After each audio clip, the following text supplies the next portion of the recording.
Blessings, blessings, shalom, shalom. Welcome to Congregation Rehoboth. We're so grateful to Yah, the Most High, that you have joined us this morning, or if you'll be joining later on or watching later on. We welcome you to our Saturday Shabbat worship celebration. We are definitely celebrating the Shabbat, which can only be done on one day a week, as opposed to those who try to designate this day as simply as another day to worship on. Within the Shabbat, there is worship, there's also rest, and there's also obedience to working 6 days and resting seventh. And so, in order to understand what that word resting means, you're going to have to look it up. Okay, you're going to have to do your study and your research and your due diligence to find out what does it mean not to work on this particular day. And so we're excited again for you to be with us. And we're going to begin.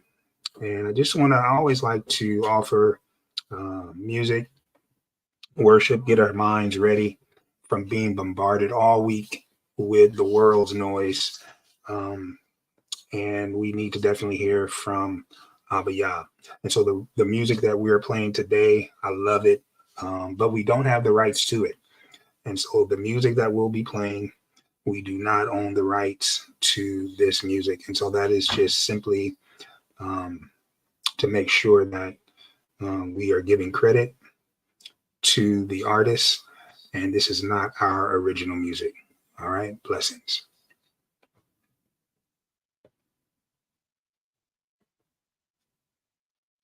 Oh yeah, for I am weak. Oh yeah, heal me. Psalm 6.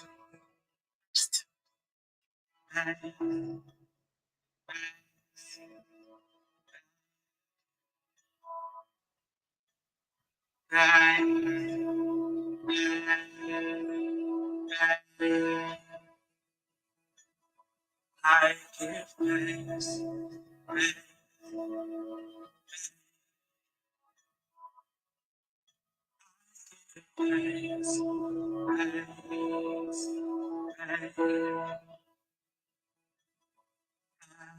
Mercy on I am. Oh yeah.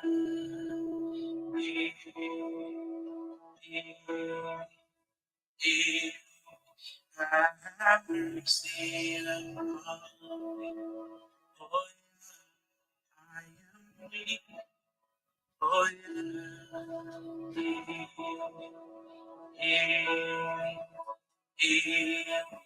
I give thanks. Thanks.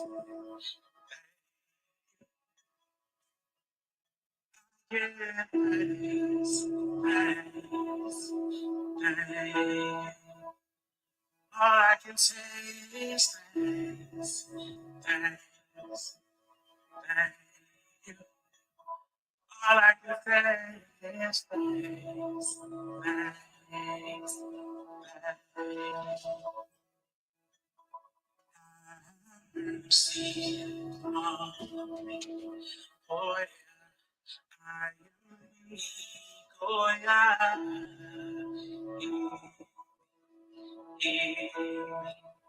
Heal me. Have mercy on me. Oh yeah, I am weak. Oh yeah,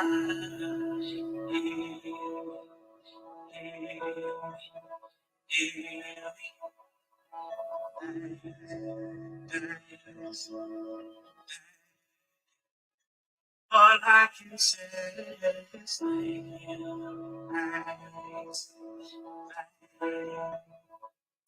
All I can say is thanks. Thanks. All I can say is thanks. Thanks.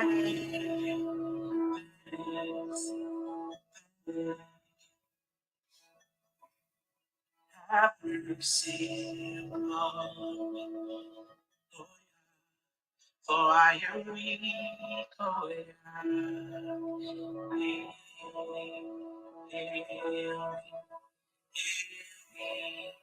have mercy on me. For I am weak. For I heal me. Heal me. Mercy on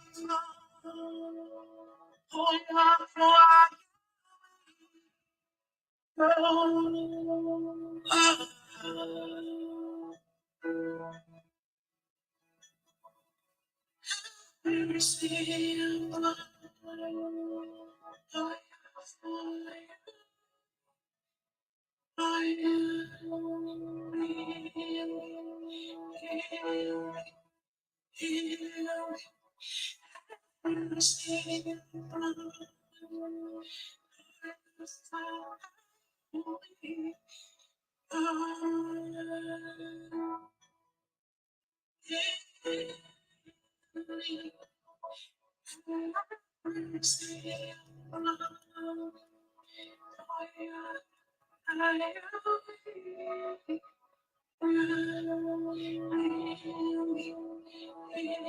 For I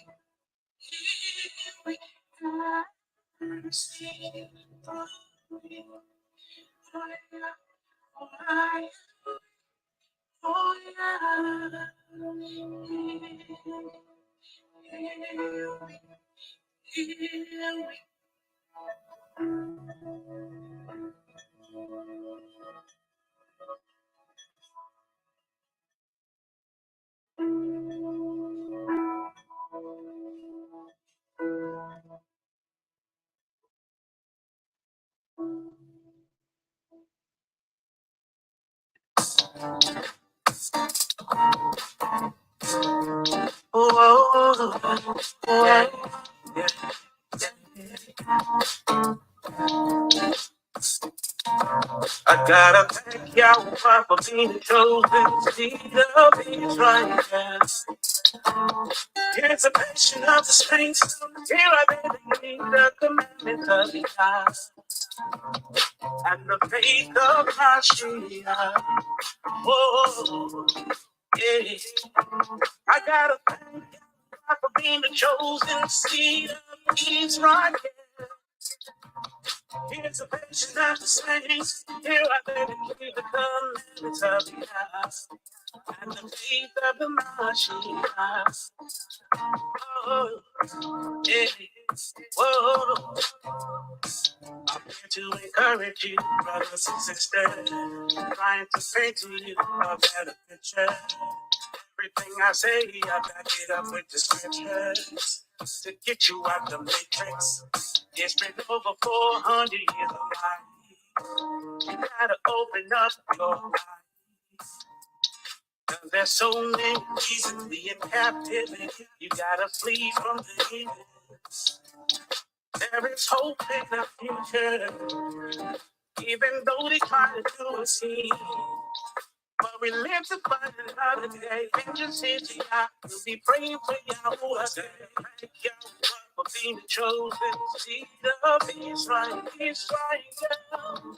Here's a nation of the saints. Oh, here I believe the commandments of God, commandments of God, and the faith of my Shia. Oh, oh, oh, yeah. I gotta thank God for being the chosen seed of Israel. Not the same. Here I better keep the commandments of God and the faith of the Mashiach. Oh, oh, yeah. Oh,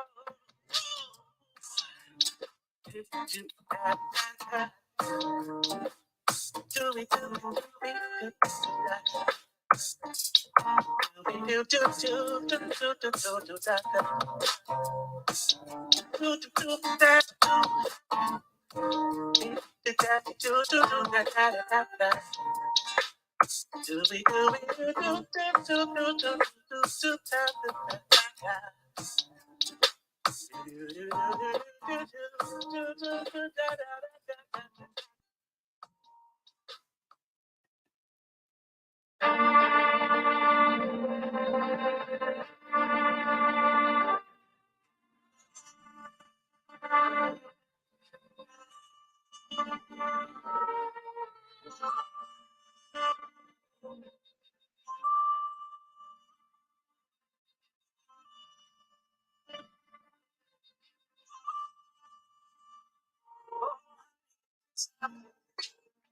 been through the fire, and now it's time to wake up.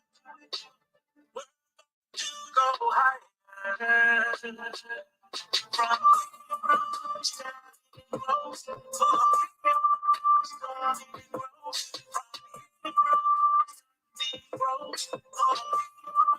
to the it's been a long time coming, but we here now.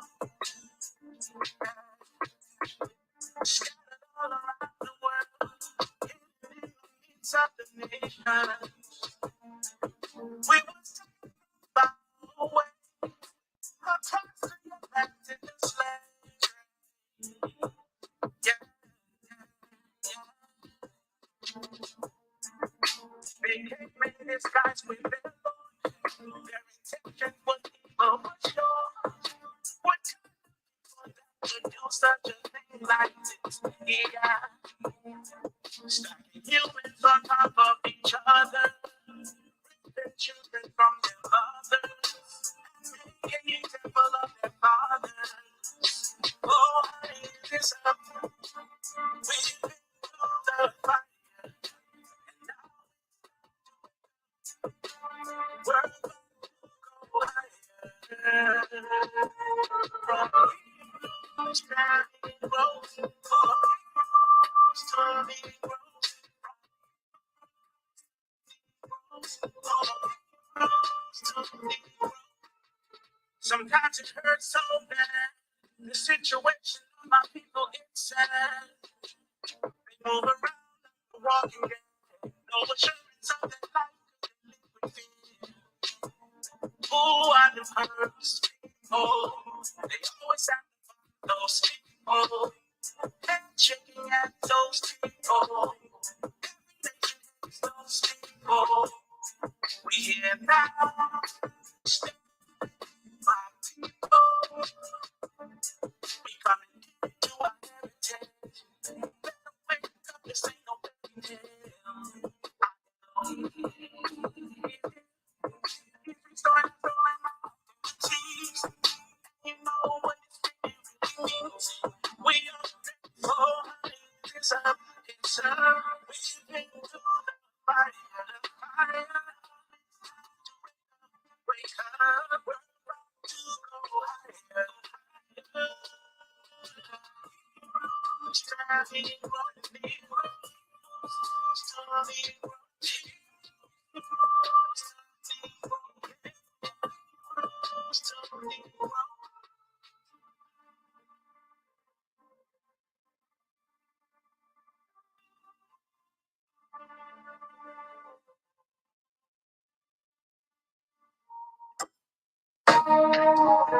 really going down. It's about to go down, down.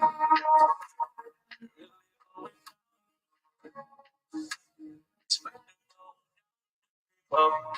Come on, yeah. Shema, Shema, Shema,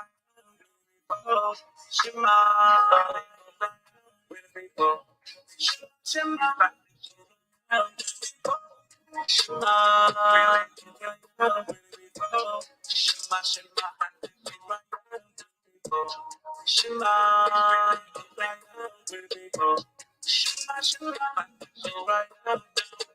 we the people of the book. I stay humble, I ain't even boasting. I'm just here telling you facts. No more secret, it's gotta be spoken. We out here living a lie. But they say that we equal. So put your hands up in the sky. Represent for the chosen people. Melanin, yeah, we got a lot of it. I can see the fear in them when they look at it. I can understand cause it's their nature. They don't care God but consumed by some glaciers. They always want to justify, define themselves not guilty. Pride so built up, living in iniquity. People, Shema, right with people. Shema, Shema, right with people. Shema, people. Shema,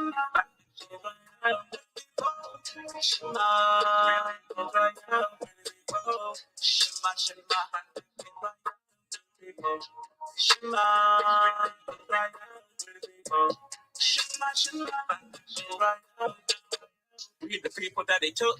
I stay humble, I will not be shaken. My people are starting to wake up. Their minds screaming, need a shake up. They rewriting history, whitewashing images, forgery. It's all a conspiracy, crafting counsel from our enemies. They stole our identities, done away with our heritage. Had us working in the field. See, broken, we can't get no settlements. So cruel, they took it too far. On the people that resemble Qadar. Perpetually, they really hate us. But we quickly coming out of our hate people. Shema, right with people. Shema, Shema, Shema, with people. Shema, Shema, Shema, Shema, Shema,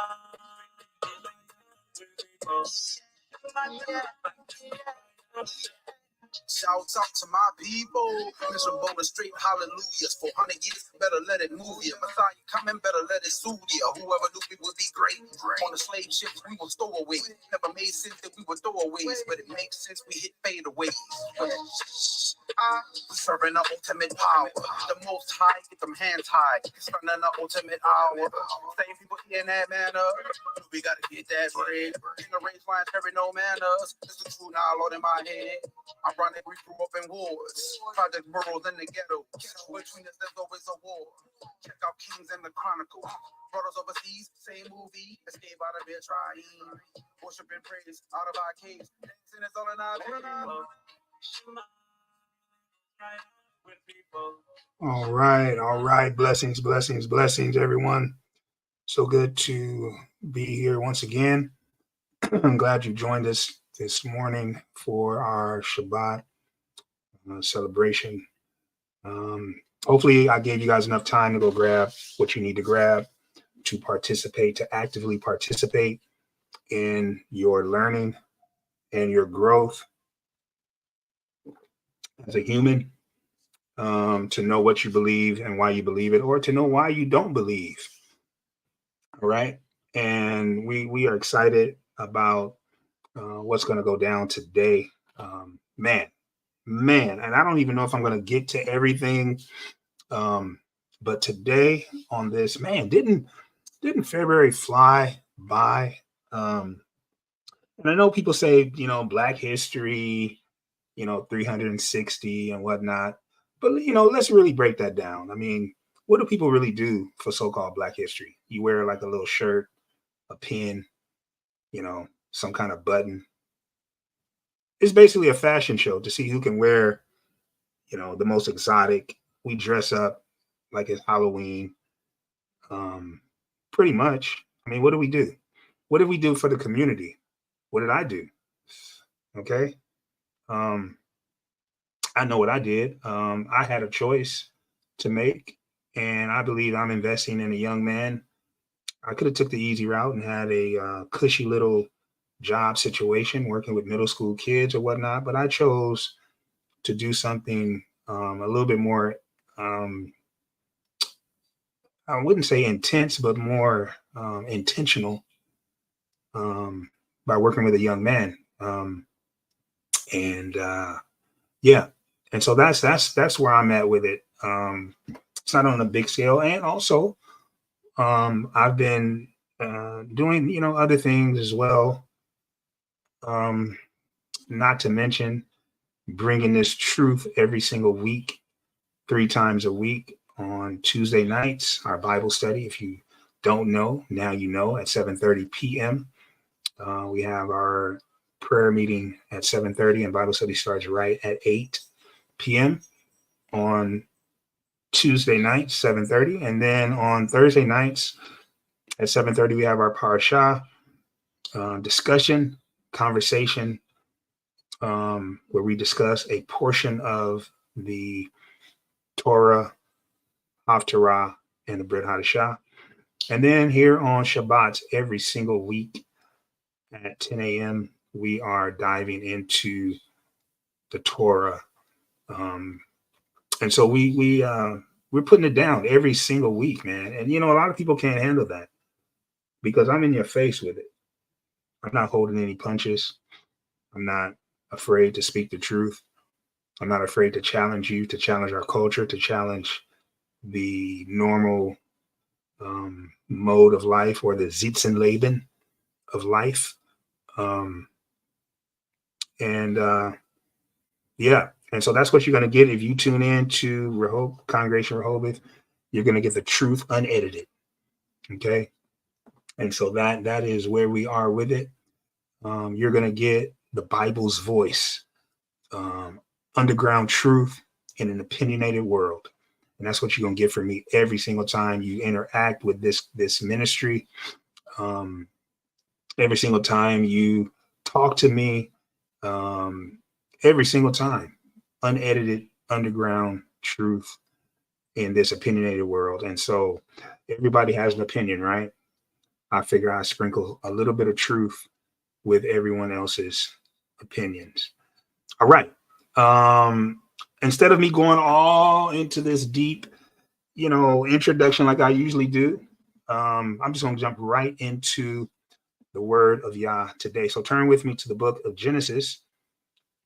I hope you have your pens. I shouldn't have to say this, but I say it because I care. I care. Oh, yes. Because I want you to learn. I want you to know. I want you to understand. I want you to have knowledge. I want you to be on top of what you are learning. I want you to be on top of what you feel is your faith. Or if you're seeking, I want you to be informed.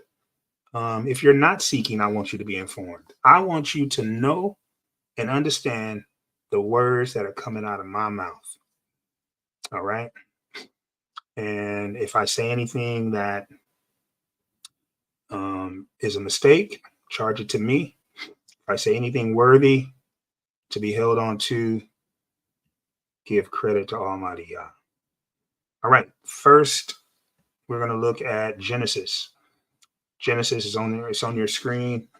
Genesis chapter 1. And we're going to start with verse 14. And we're going to read all the way down to 19. All right. Genesis 1,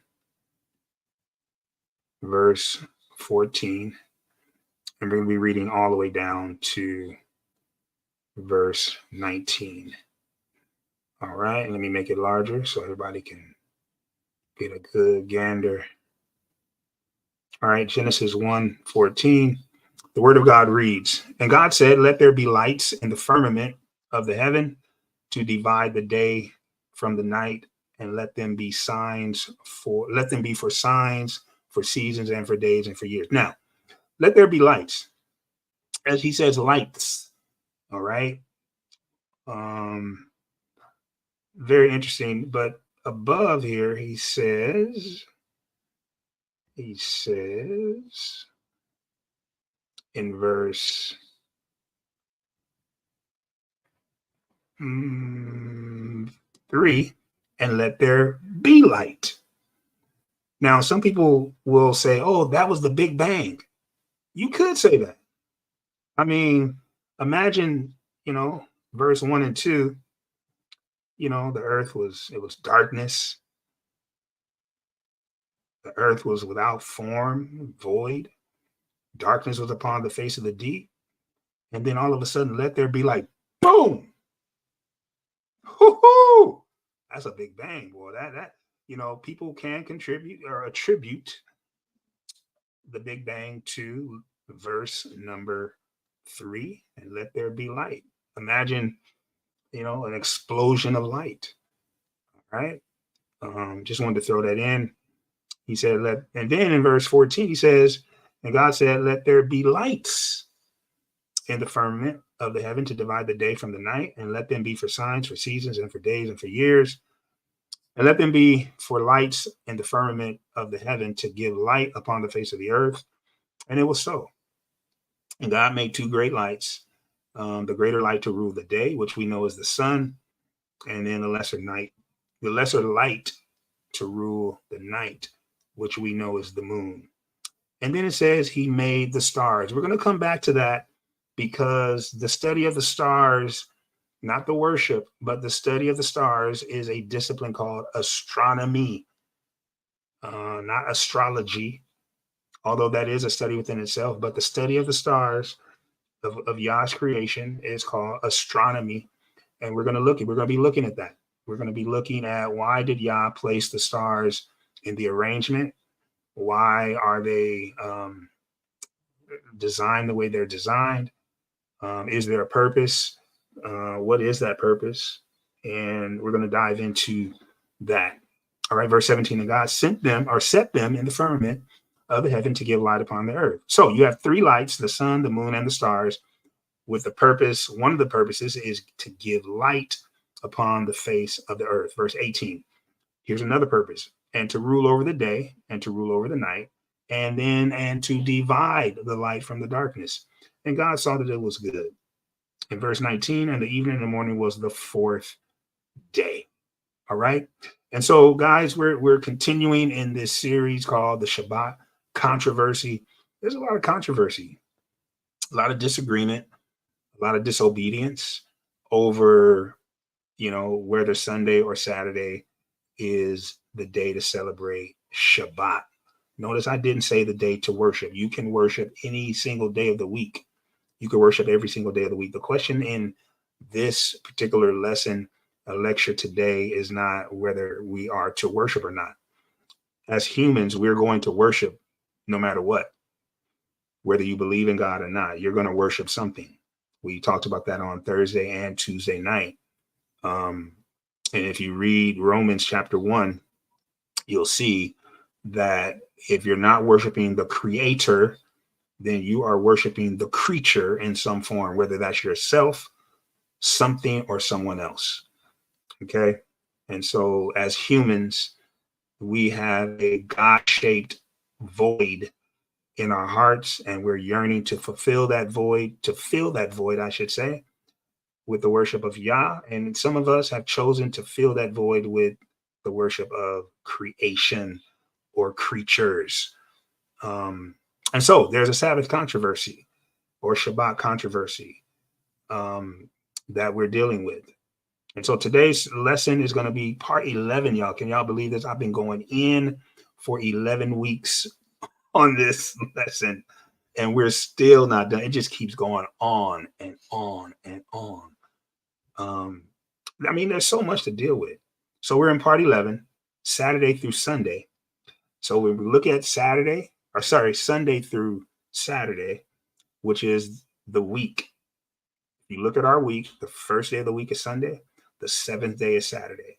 The beginning, if you look at your calendar, you have the calendar beginning with Sunday. How far does that go back in history? Is it historical? Is it fictional? Did someone just make that up? How do we know that those are the days in order? And is it historical? Has it always been like that? Or is it fictional? Or is it biblical? And so what we've been doing for the past 11 weeks is we've been establishing the fact that it is indeed historical. Why? Because there is no evidence that demonstrates that the days of the week, the structure, Sunday through Saturday, has been changed or altered, or there was something different set up. The closest we come to a different setup is what we talked about a few weeks ago. And I hope you guys wrote that down. Does anyone remember what we talked about? ISO 8601. Do you remember what that is? The ISO 8601. Anyone remember what that is?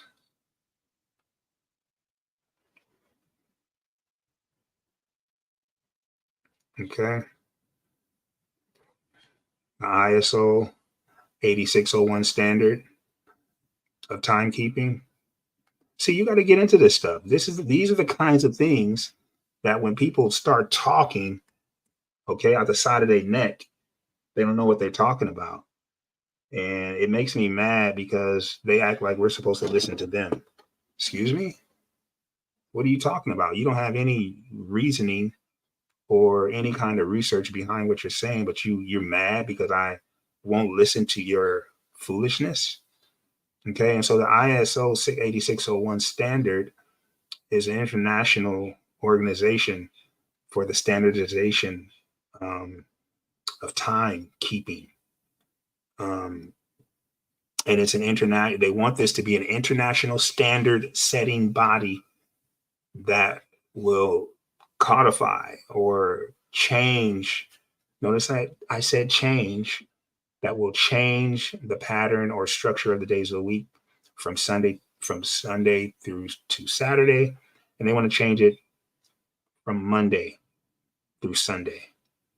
Okay. Where Sunday is a 7-day. Now, the conclusion of this sermon is going to tell you the reasoning behind why the ISO 8601 wants to do that. Woo-hoo! Can't wait till I get there. Because again, the ISO 8601 organization, again, is a modern organization. It was founded in 1918 with its headquarters in Washington, D.C. And yeah, it's very interesting that we're going to be looking at that on the last lesson in this series. Why? What is moving them to do that? What is the motivating factor, the driving force? We're going to look at that. And it's not going to be shocking. And guess what? It goes back to the scriptures. See, this is what I don't understand, y'all. Why is it that people have to rebel against the scripture? Just live your life. The truth is, you cannot live your life without the scriptures, without either being against them or for them. It's an inevitable fact that the scriptures play a major role in the lives of every single human on earth. Why? Either you are accepting them and living by them, or you're rejecting them and being disobedient to them. Absolutely. And you're going to find out that this standard that is trying to be set is coming right out of a rejection of scripture. And I'm going to show you and prove to you that. But you got to wait on it. All right, so let's get back to the lecture at hand.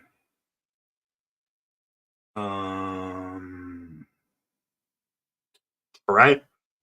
And so the question we have for today that's going to drive our discussion, this teaching, is there historical evidence showing that the Sumerian civilization has earlier origins than the Egyptian? Why am I asking that question? Well, the reason is because the Egyptian civilization is attempting to take credit as the cradle of civilization.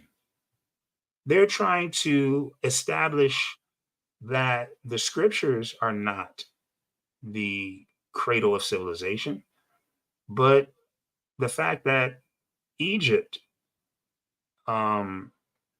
is superior, that Egypt was the first civilization on earth, which that is in question, and that all of our knowledge comes from Egypt and the Egyptian religion, or I should say not religion, but the spiritual system of Egypt.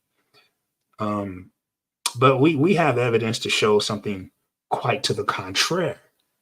Okay, and this is hence the question: is there historical evidence? And I should even add biblical. I can't even add biblical, but you know what? I don't even want to add biblical because I don't want to give anyone a opportunity to say, well, see, you always pulling the Bible out. I'm not going to even pull the Bible on you.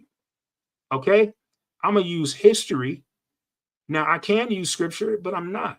I don't even have to. You know why? Because history, so far in these 11 weeks, 10 weeks, 11 if you're counting today, history has shown and has proven that it backs up what the scripture says. So I don't even have to pull out the scripts on you. But if I have to, if I want to, if I'm feeling a little froggish, I'm going to leap for the scripts. Okay? Ribbit. And so here we go. Is there historical evidence showing that the Sumerian civilization has earlier origins? And if that is the case, we're going to see what are the ramifications, what does that mean, and also where did the Sumerian civilization originate from? Y'all ready? I hope y'all got y'all papers. Y'all should be writing this down. This is the driving question. This is the driving question. You should be writing this down. Why? So that you can remember what we're talking about, man. What are you talking about? Serious? Write this down. Hey, you know what? If you don't want to, that's on you. Okay, the blood is off of my hands. I've encouraged you. I'm giving you the tools to do. Look, I'm the one that's gonna have to stand before y'all and give an account. You're not gonna, you ain't gonna mess my accounting up. All right, here we go. Here we go. Let's go to Genesis chapter 6. Why start with scripture? I just said that I didn't have to start with scripture, but here you go, Benz, lying again. Here you go, Benz, lying again. Here you go, Benz, lying again. Yep, we're going to start with the scripts. That's going to be a springboard into the history. Okay? Now, I can't teach or preach a lesson without dealing with the scripts. But the majority of the lesson this morning, goodness, I'm talking about tonight. This morning is going to be historical. So Genesis chapter 10, verse 6. You should write that scripture down. You should be writing stuff down, man. You should be actively learning, listening. All right. Genesis chapter 10, verse 6. And the sons of Ham, Cush, Mizraim, and Put, and Canaan. Okay. So last week we talked about the modern day names of these Hebrew named countries or civilizations. Cush is Ethiopia. Cush is the Hebrew name. Ethiopia is the Greek name. It wasn't until 332 BC when Alexander the Great rushed down into Egypt and Sumeria, the Levant, and went all the way over to, I think, India with the Greek Empire. All right. And they named Cush Ethiopia. All right. Mizraim, which is the Hebrew name for Egypt. All right. Which the Greeks took credit for naming the country or the civilization Egypt as well. Put, which is Libya, which the Greeks, I have to say that because I believe Libya is a Hebrew, has Hebrew origin. I need to double check. I don't believe that is Greek in origin. And then in Canaan, all right, Canaan, which we know today as the promised land, the land of Israel after the promise was given to Jacob. What are some other names? Palestine, after the Greek. That's actually a Greek name, Palestine, which comes from Philistines. And what else do we call it? The land of promise. Okay, Canaan or Hanan. And what's very interesting though is this name Ham. Let me show you something, y'all. Let me show you something. I want you to look at this word right here. Now, those of you who are well versed in Hebrew, you know that the first letter here, this first letter makes the Ham sound. Okay, and so you're going to see a CH, well, you should see a CH or KH in front. They didn't transliterate it correctly. It should be, I guess, this dot underneath. I don't know if you can see that, but this dot, if I can make it larger, nope, that's the largest it goes. But this dot means that there should be either a K or a C. It makes the okay, sound. And which is very interesting because if you look at this word, what do you think that word means in Hebrew? Okay. It means hot. Let's see. But there are other names for, oh, here it is right here. If you look right here, you see this word. Yeah, the C is in front of it here. It could either be a K or a C. Okay, now this word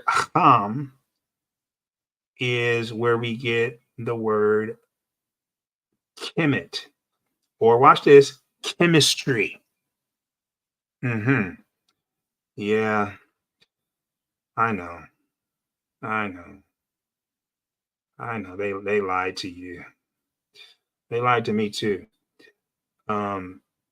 But once you do a little searching, research, you'll find out some very interesting things about Western education. As a teacher, you got to know these things. Your teachers aren't teaching you this.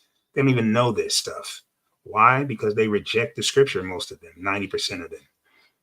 And the other ones that say that they believe don't even read or study the scriptures themselves. So then they either go to a congregation where their pastor should be fired because he's not teaching any of this stuff because he's trying to keep his job.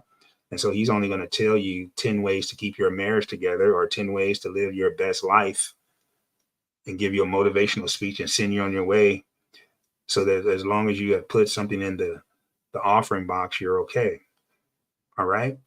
And so, yeah, this word Ham also means the land of the dark, the dark land, or it means hot as well. And it's mainly talking about the civilization or civilizations in Africa, Afriki. All right.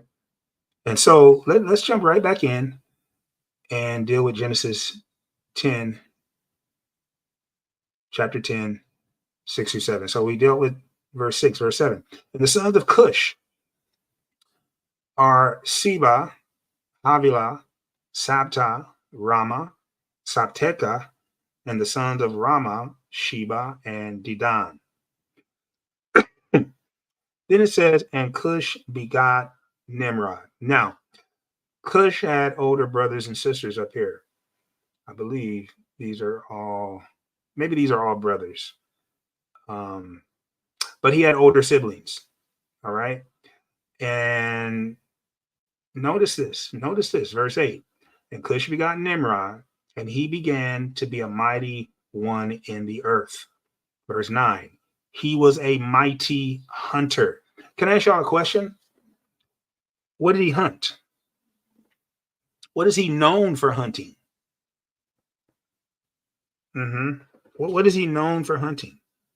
Go ahead and put it in the chat. I want to see what we know or what we think about in verse 9, where it says he was a mighty hunter. The scriptures chose to include that detail for our learning and understanding. But my question is, well, what did he hunt? Can we find that in the scriptures? What did Nimrod hunt? What is he famous? And I shouldn't say famous, but what is he known for hunting? Okay. Give me 1 second.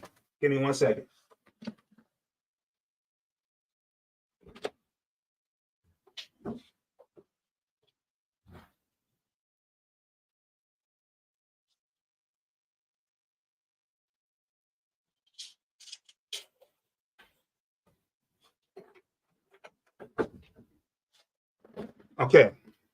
So this is why you have to be an avid reader. Okay. My grandmother used to say, if you want to hide something from black people, put it in a book. We'll never go near this stuff. If you look at this, hold on, let me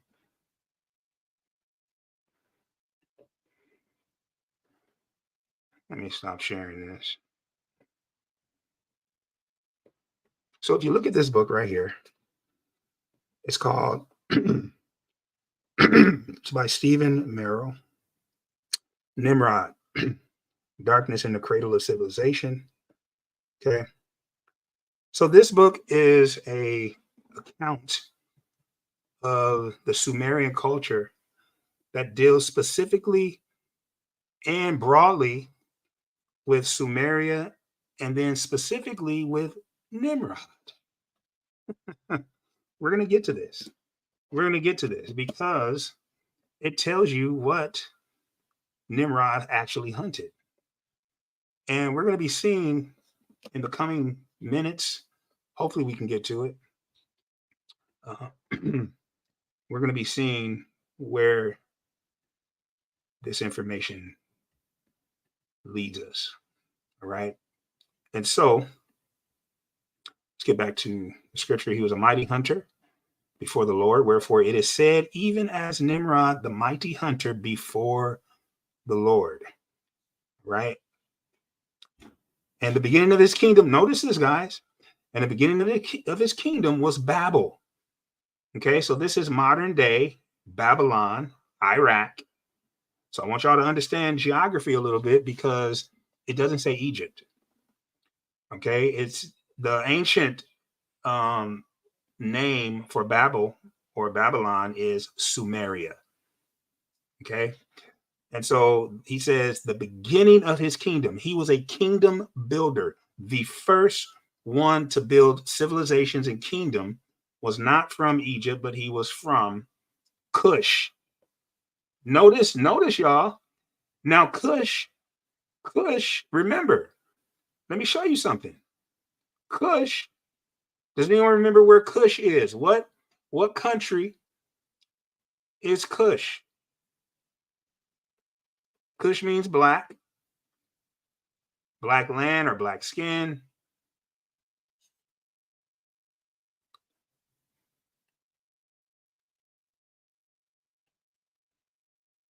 Look at here. Cush, the descendants of Cush, located around the southern parts of the Nile River. Well, where is that at? Ethiopia. So watch this. Nimrod was an Ethiopian. Interesting.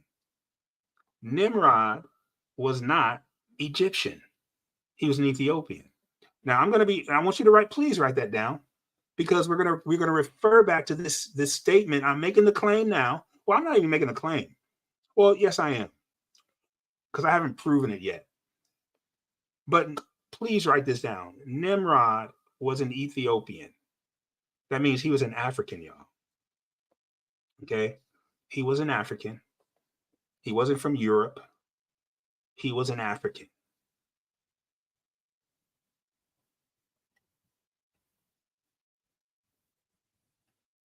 Okay?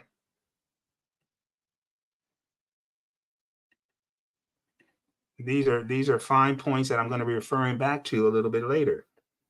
So please write that down. All right. So it says the beginning of his kingdom. So watch this. You know what? Let me show you something. Let me show you something because I need y'all to see this. I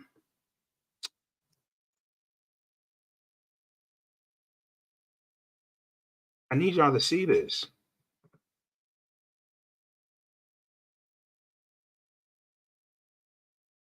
Okay. I want y'all to see some things. And I really want to show you the best image possible. Okay. I think this is a good one right here.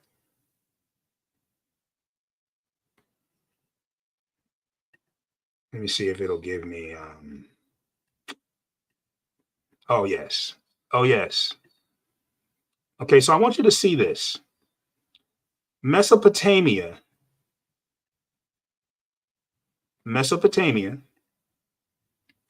is the area where the scriptures just told us that Cush is from. So the beginning of this kingdom was Babel, Erech, all of these cities. Listen, Babel, Erech, Akkad, Calneh, in the land of Shinar. Let me just show you real quick. The land of Shinar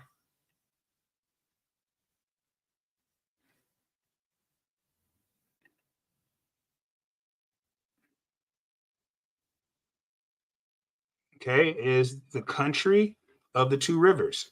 Now, what rivers is he talking about? He's talking about the Euphrates. And what's the other river? I'm gonna let y'all, let's see what y'all geography looking like. What's the other river? The Euphrates and the what? Starts with a T. The Tigris, right? So the Tigris and the Euphrates, the two rivers that run through Mesopotamia, or the land of Shinar, or Babylonia, or Chaldea, where Abraham was from. Okay. And so I really want you guys to get this geography down. And so let me go back to this map. So the beginning of Nimrod's kingdom was around this area where Mesopotamia is. Okay, it was here, but he wasn't from this area. He was from Ethiopia, which is over here to the left of these dots, these red dots, dotted lines. Ethiopia is right underneath these dotted lines, right here on the edge, on the corner. Okay, and we're gonna get back to that a little bit later. You got to know your geography when you're dealing with me. You better know your geography dealing with this information. Okay, and so notice what he says here. He's the beginning of his kingdom was Babel, Erech, Akkad, Calneh, the land of Shinar. But then it says, and out of the land went forth Ashur, and he builded Nineveh, which is in Assyria. Now let me show you this because you need to see this also. Okay. Here's another translation that says, from that land, he went to Assyria and built Nineveh. So who is the he? Nimrod, of course. Notice it doesn't say he built Egypt, but we're going to get to that. He went to Assyria, which is northern. It's north. Assyria is around this area right here. I don't know if you can see this little deal here. I don't know if you can see it. But if you look at Mesopotamia, and then you see these red dots right above Mesopotamia, Assyria is around in this area right here. So watch this. He's from Cush, which is Ethiopia. He traveled to Mesopotamia and built, what did the scripture say in Genesis 10? Okay.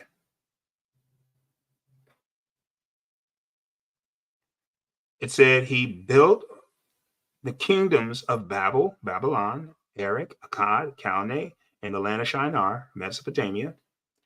Out of that land, he went north to Assyria to build Nineveh and the city of Rehoboth and Calah. And Rezin, between Nineveh and Calah, the same is a great city. And then we're going to get to this. And Mizraim begot Ludum, Anamim, Lehabim, and Naphtuhim. We're going to get to all of that. But I want to show you, now look at down here. It says, out of whom came Philistine, or the Philistines. Okay? Let me show and prove real quick.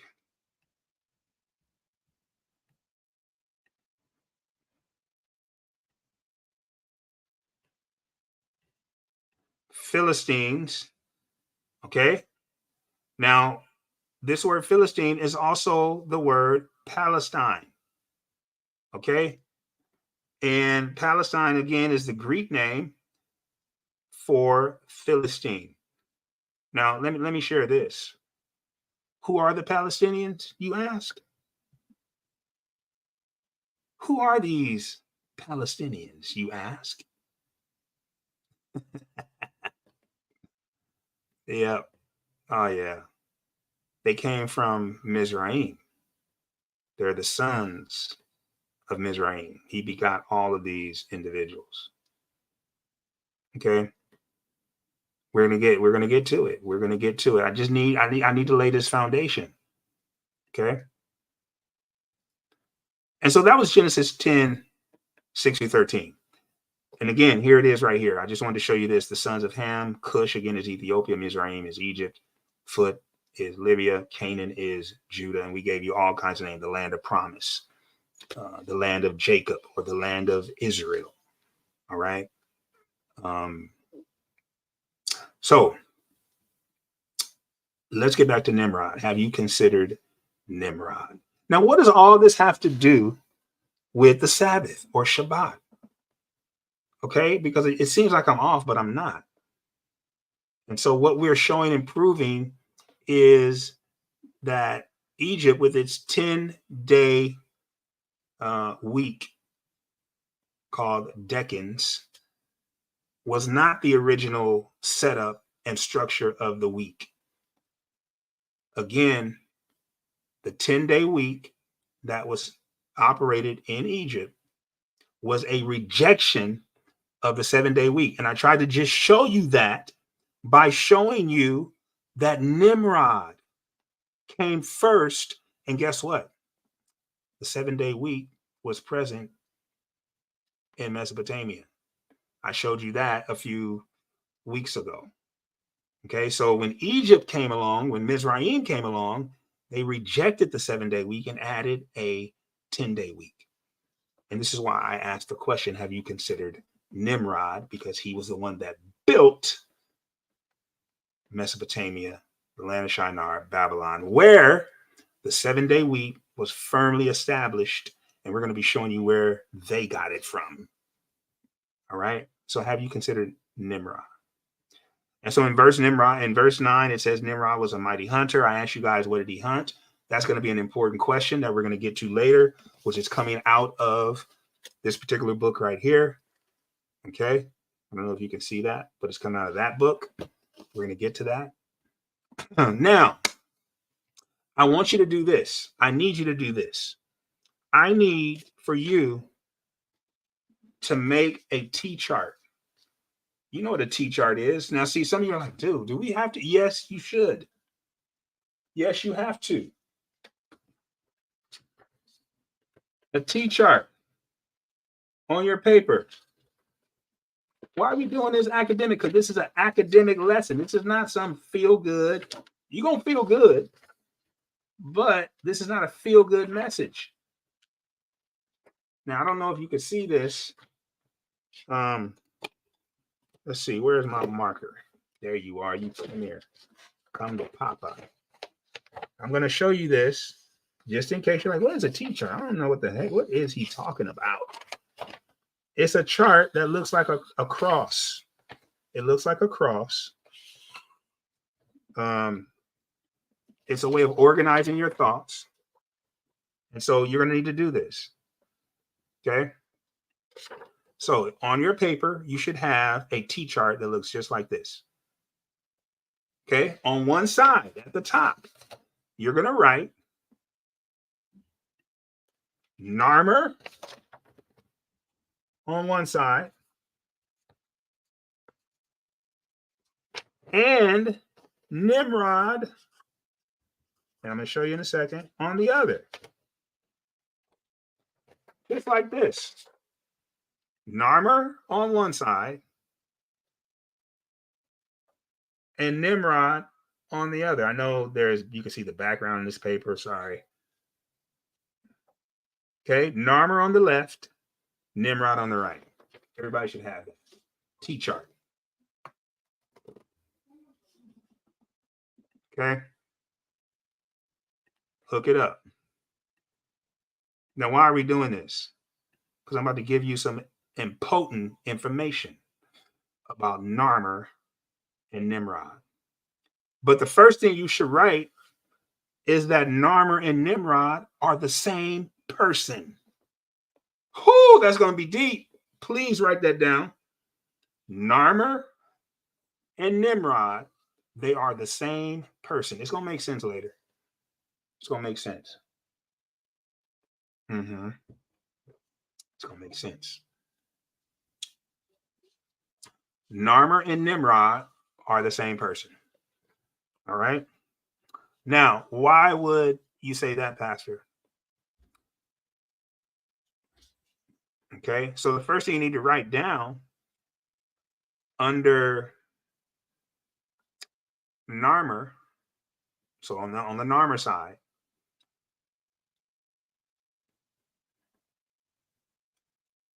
there were 5 royal names given to pharaohs of Egypt. 5 royal names.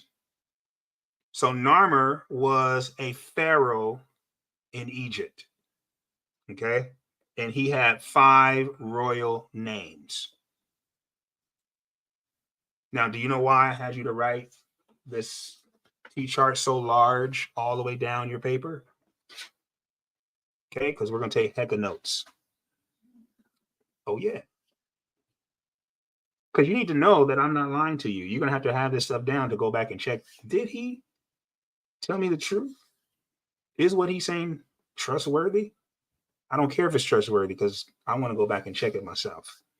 All right. So the first name that was given to every pharaoh was his birth name, of course. Right. So go ahead and write birth name down. But notice about Narmer, y'all. Notice this about Narmer. It says that Narmer's first name is unknown. Narmer's birth name has not been clearly identified yet. Can I tell you why? Because Narmer and Nimrod. And I'm going to show and prove this stuff. I'm going to show and prove it. But here's already one proof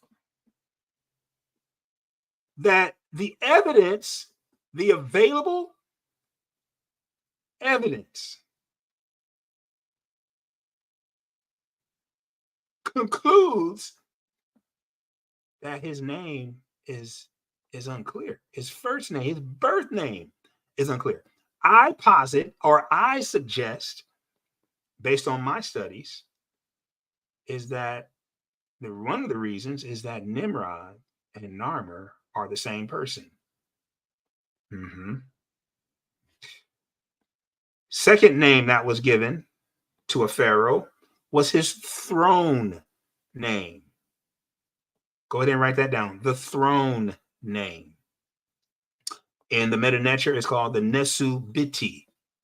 And so Narmer was called Nesu Biti Narmer, sorry. And Nesu Biti, I hope you guys are writing this down, man, because you're going to learn something today. And this is going to be very interesting to you, I think. It should be. Nesu Biti means, it's translated from the Meta Nature, he of the sedge and bee, Narmer. Now, what is the sedge and bee? So you're going to need to write that down. So go ahead and write sedge. Can you guys see that well? You should be able to see it because I tried to highlight it. So sedge and bee. Okay, that was his throne name, Sedge and bee Narmer, or Nesu Biti Narmer. Okay, the throne name connected Narmer to the god Horus that gave the pharaoh the right to rule Upper and Lower Egypt. Now, that's going to be very important for your understanding because upper means south, lower Egypt is north. Why? I mentioned that a few weeks ago also. And that's the question. Why is Lower Egypt south, or sorry, why is Lower Egypt north and why is Upper Egypt south? Does anyone remember? You can type it in. Well, let me share so I don't want to take too long. It's because the Nile River flows from the south to the north. And so if you were in northern Egypt or lower Egypt, the Nile would be running down to you. Come on and go with me here. And if you were in lower Egypt, then the Nile would be leaving you going up to lower Egypt.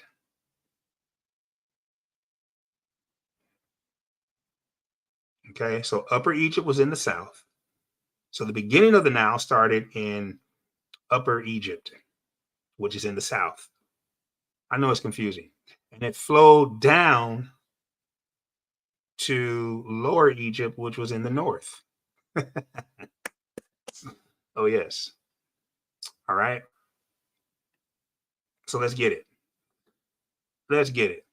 So what is this Sedge and B all about? This Nesu Biti? Well, Sedge represents the upper kingdom of Egypt. In Egyptian iconography, papyrus or sedge plants were used to symbolize Upper Egypt or the southern part of Egypt. Okay. Now, this sedge plant is very interesting, guys, because the sedge plant, from the sedge plant, you could use it. It had all kinds of purposes. The sedge plant, this one plant could feed you. It could clothe you. It could heal you. It had medicinal properties to it. You could use it for clothing, for shirts, for shoes. You could use it for writing. It was used for writing different things on. You could use it for paper. I mean, this sedge plant was phenomenal. And also it grew in the water. So it was waterproof. That means that you could make all kinds of things with it. You could make boats from this plant as well. And it grew in abundance in the water. And so watch this now, as a royal name, the sedge characterized the ability of the god Horus to provide and give to the Egyptians. Hey, he had everything they needed. That was a Egyptian belief in their spiritual system. Okay? And so the sedge name carried with it to the Pharaoh that the Pharaoh or the leader or the king of Egypt should have these same qualities. That no other leader, whether inside or outside the kingdom of Egypt, could give to the Egyptian population like the Pharaoh could. And this is why they called him the sedge and the bee. Now let's deal with the bee. The bee represents the lower kingdom of Egypt. And bees were symbolic of the lower or the northern part of Egypt, close to the Mediterranean Sea, in ancient Egyptian art and hieroglyphs or meta-nature. Now, the bee, you guys know about the properties of a bee. Can someone share just briefly what they know about the properties of a bee? What does a bee give off, number one?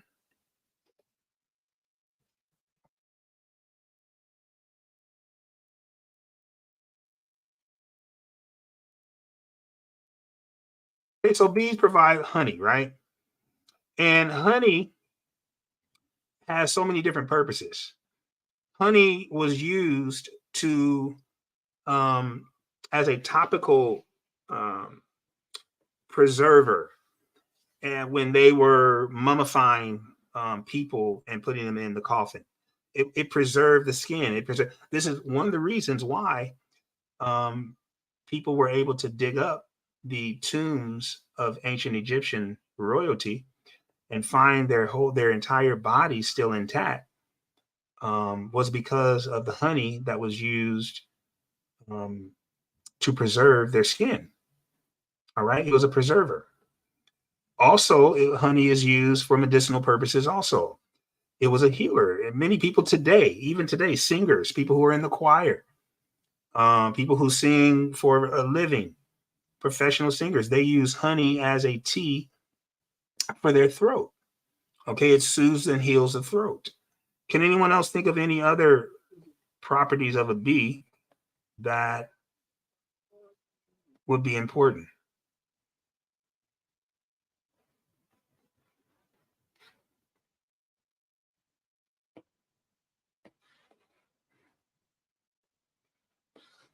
Honeybees.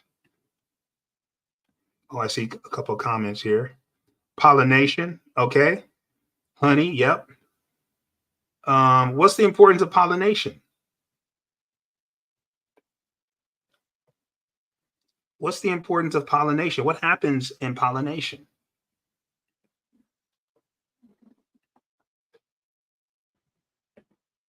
Hmm?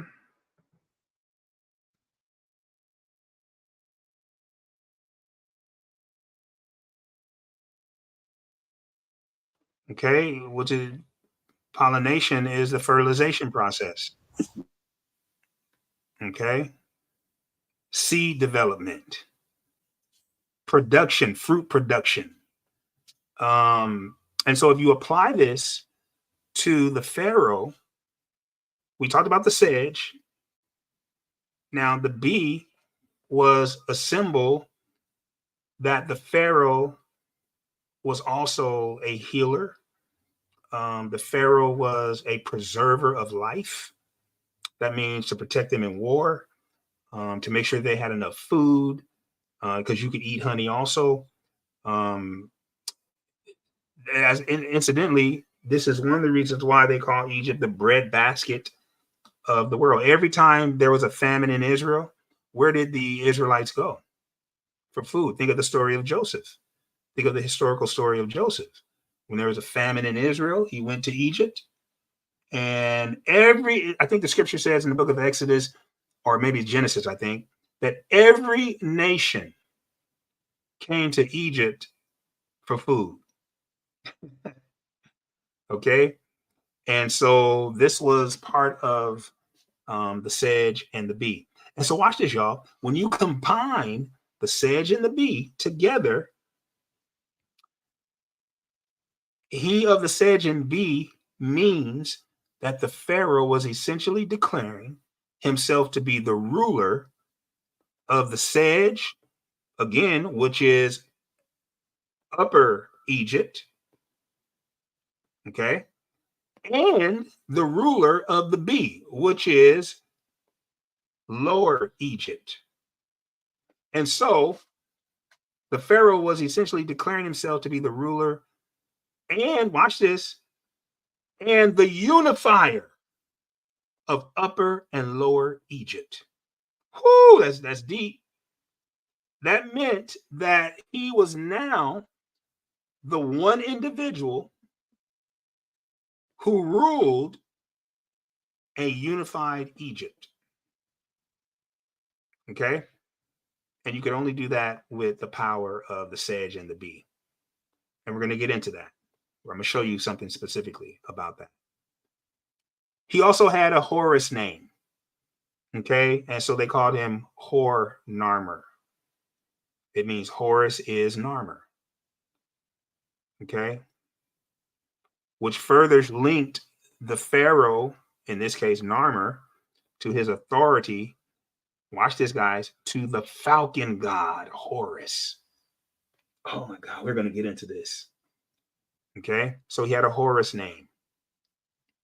He also had a golden Horus name, which was called Bik Narmer, which translates golden falcon Narmer. Why all this mention of a falcon? What's so important about the falcon, y'all? Okay, it emphasized Narmer's divine royal power as the Pharaoh. Notice it says Narmer's divine royal power. Okay, divine because he had the power, the insight, the ability to provide, like Horus, the god, which was his divine, and then the royal power also because he was able to unify northern and southern Egypt, upper and lower Egypt. So we're going to come back to this falcon in just a second here. Why is it mentioned? Why did they mention this falcon so much? Why is that a prominent part of Egyptian spirituality? You're going to look at that. All right. Last but not least, he had a son of Ra name. Okay. And so his name was Narmer Min Fetire.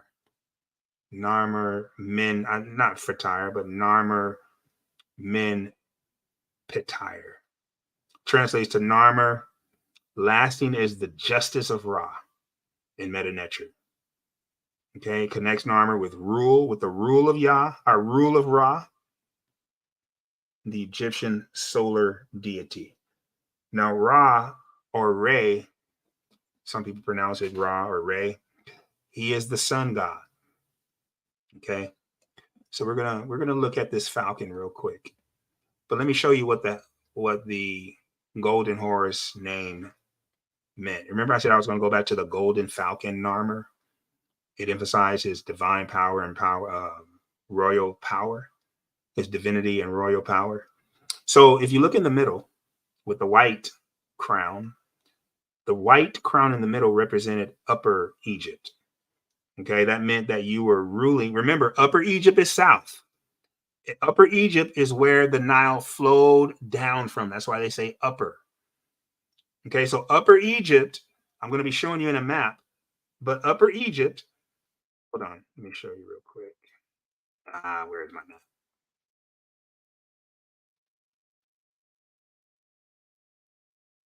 Okay, if you look over here at this map, again, Upper Egypt is down here. You guys see to the left over here in green?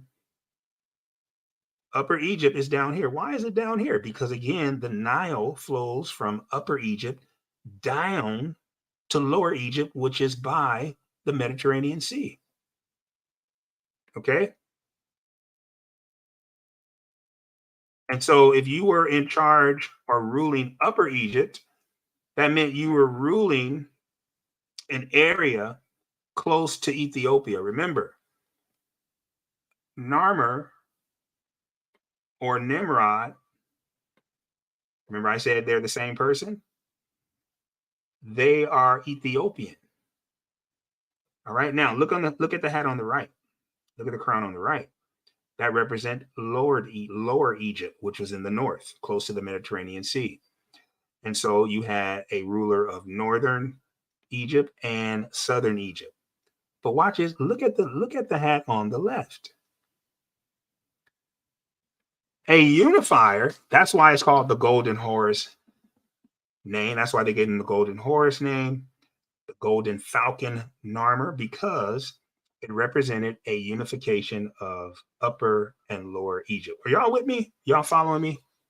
And so that's why the crown was unified like this, with the southern and the northern crown.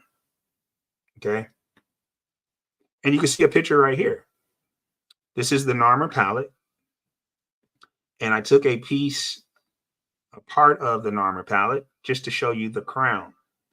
So based on this crown that he has on, that Narmer has on, what does that show you that what area of Egypt did he rule over? What area did he rule over? Lower. Okay, so let's go back and check. Upper. Upper. Okay, he ruled over Upper Egypt. Now watch this. We're going to show, now look at the falcon over here. The falcon is on the right because he has not unified Egypt yet. Now this picture you're seeing is another picture like this. It's this picture right here. So notice he's fighting. Notice his hand on the left has a rod in it. And this rod is representing, this pictorial representation is representing war that King Narmer was fighting to unify Upper and Lower Egypt. That's why he has on this crown that only represents Upper Egypt, which is, remember, what direction is Upper Egypt in? Is it south or north? South. It's south. It's close to Ethiopia. And why is it south? Why is it called Upper Egypt? Because that is the direction that the Nile flows. It flows from the south to the north, geographically. Okay, that could be confusing a little bit, right? And so you see that he's going to war. The falcon is over here. He hasn't unified Egypt yet, and this is why the falcon is over here to the right, and this is why he has on this hat that represents Upper Egypt. Okay. Now, again, what's this whole deal about a falcon, y'all? Why is the falcon so important in Egyptian spiritual belief? Well, falcons, guys, are some amazing animals. They are amazing creations of Yah, of the Most High. Number one, the falcon sight, y'all, they had keen eyesight. Falcons have extremely acute vision that allows them to spot and focus on prey from very far distances. This keen eyesight represented perception and discernment and all-encompassing wisdom for the Egyptian pharaohs to possess. And this is why when you are a leader or ruler, they gave you the Golden Horus name, because this is exactly the kind of discernment you needed to rule over northern and southern Egypt. You needed the keen eyesight, which represented discernment and wisdom. Are y'all writing that down? That's all right. Not only were the falcons have keen eyesight, but they could see far distances. A falcon's ability, watch this, y'all, to see prey, they had the ability to see prey up to 2 miles away. That's 8 times better than human beings. They could see their prey 2 miles away, y'all. Clearly. Oh, they can see it moving 2 miles away. And this again, this is a symbol, and it symbolized the divine ability to see across vast distances and the cosmos, suggesting that the pharaoh or Horus had omniscience and omnipresence. And we know that that is simply not true, but that is what the Egyptians believed. And the falcon represented that, because no other bird in the bird kingdom was able to see their prey up to 2 miles away. The falcon, y'all, was the top breed or species of birds. Yes, the eagle was amazing, but the eagle can't see 2 miles away. They can see far, but they can't see 2 miles away. Okay? They can't spot their prey extremely with accurate vision for 2 miles away. No, not the eagle. The eagle had other qualities that are important also, but the falcon, the top. Now, the falcon also had what is called solar eyes. So if you watch any kind of football, college or professional, and you know how they put those dark, sometimes they put the dark little paint, or they use patches, that dark patch. Why did they use those dark patches in the first place?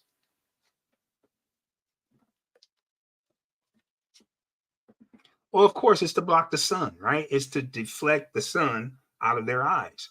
Well, the falcon, y'all, the falcon's dark colored eyes block the penetrating rays of the sun. And I'm going to show you that a falcon was able to fly up to 3,500 feet in the air. 3,500. That's up there. 3,500 feet up. And so they were closer to the sun's rays than we are down here. So they needed this these dark colored eyes to block the penetrating rays of the sun. And what did it represent? Well, it represented illuminating all things under its gaze. And so the sun god Ra was sometimes called the falcon of the horizon. And guess what? The Pharaoh had to have this type of vision as well. Okay. Also, the falcon sight, he had a piercing gaze, the intense piercing gaze of a falcon as it spots and locks onto prey represented the sharpness of divine sight into truth and ma'at. And ma'at simply means order and balance in Meta Nature. But not only did they have piercing gaze, they also had they were farsighted and they were nearsighted. Goodness, y'all. Falcons could simultaneously focus both in front and behind them, y'all. Focused vision in front of them and behind them. And so this suggested and symbolized the cosmic vision to see both the tangible and the intangible worlds. Okay. This was the belief that because the falcon had the ability to see what was in front and behind, it represented spiritually this ability to see things that are tangible, that you can touch and feel, but things that are also spiritual. Okay. You can see into the material world and the immaterial spiritual world also. Okay. Falcons had a broad field of vision as well. Falcons' eyes are positioned to allow a wide, watch this, 300-degree field of vision. And if they turned their head, it was 360 degrees. In other words, the falcon had the ability to see all around at the same time. Wow. They could see pretty much in a 300-degree field of vision at the same time. They were also able, like I said earlier, they were able to see in the front of them and in the back of them. But they were able to see 300 degrees. If they turned their head, they could see 360 degrees at the same time, y'all. Okay. Now, let's deal with the falcon's speed. I haven't even dealt with it. I just dealt with their eyesight. Let's deal with their speed. Falcons boasted an aerodynamic torso. That meant the way their bodies were shaped, and especially their pointed wings, helped them with their speed. But also, y'all, the falcon had an adapted cardiovascular and respiratory system.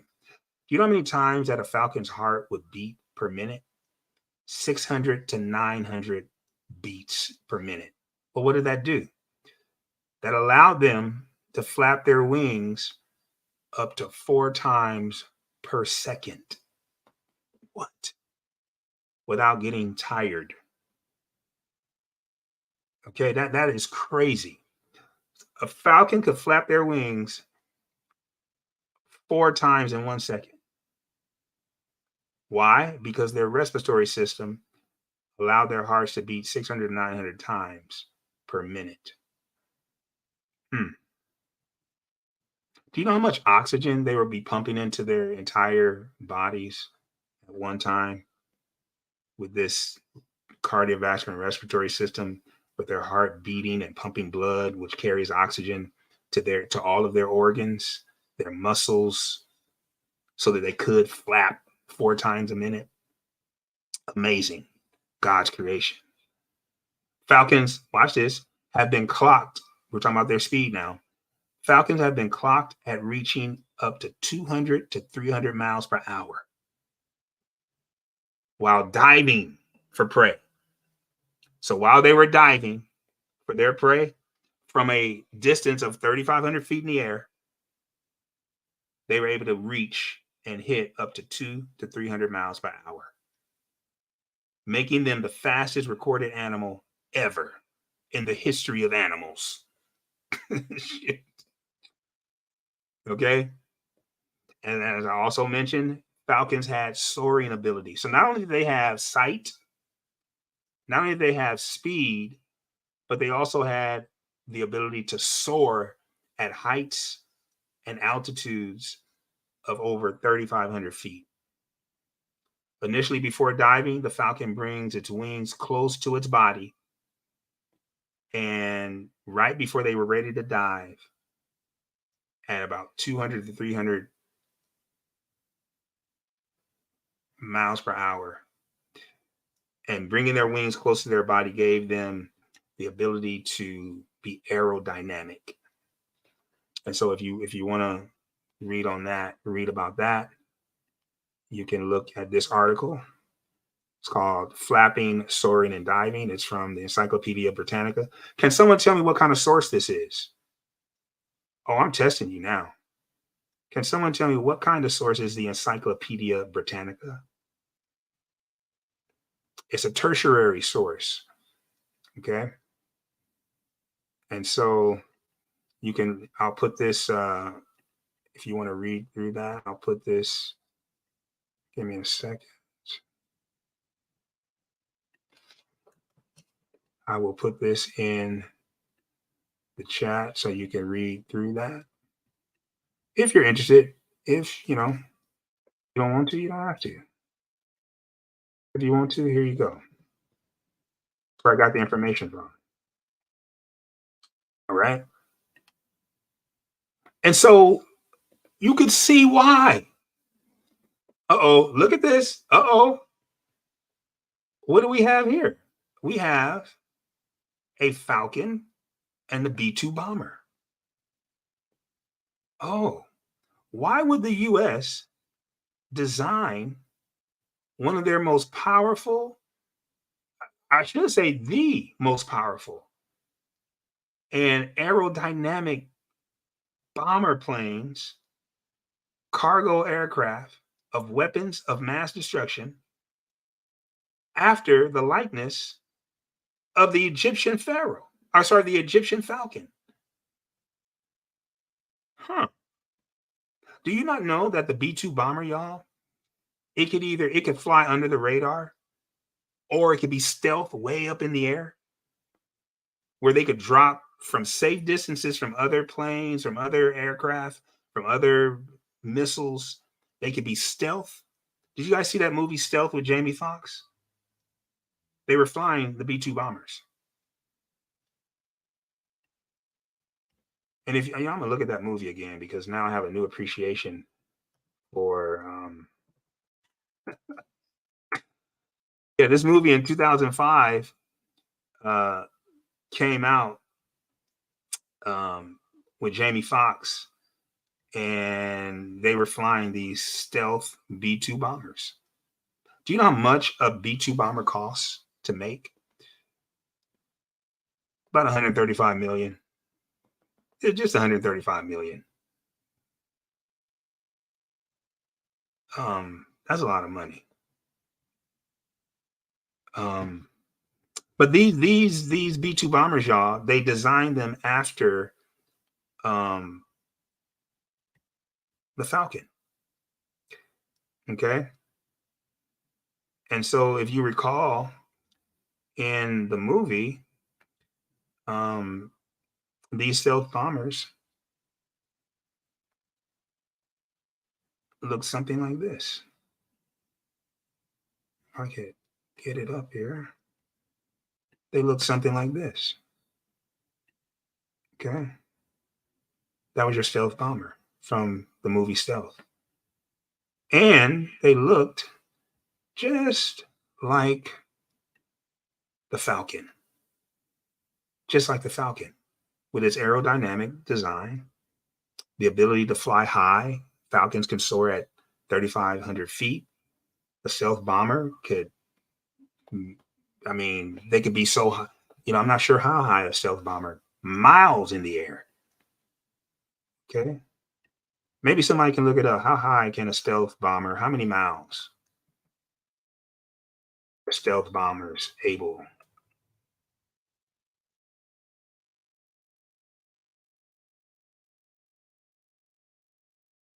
B-2 bombers able to fly.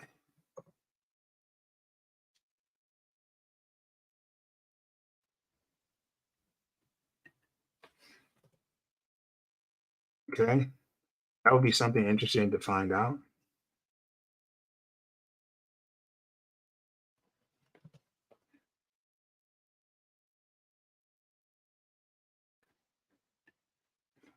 And so you could see why. Oh wow, they can go 50,000 feet in the air. That's 15. Oh wow, 50,000 feet, y'all. I wonder how many miles that is.